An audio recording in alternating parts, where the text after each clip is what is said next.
கோணமூடி அழகா மதுர வீரையா, கொஞ்சுகின்ற பேரழகா முத்து பாண்டியா. கோணமூடி அழகா மதுர வீரையா, கொஞ்சுகின்ற பேரழகா முத்து பாண்டியா.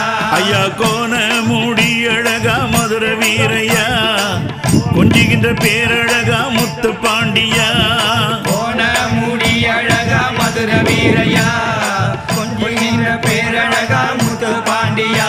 அந்த கர்மை வீணை அகற்றும் மாமதுர நகரினிலே களிப்புடன் வந்தவரே மதுர வீரையா.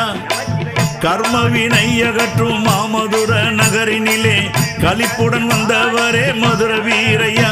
அந்த கழுவடி பூஜையிலே கத்தி கட்டி ஏறுகின்ற கட்டான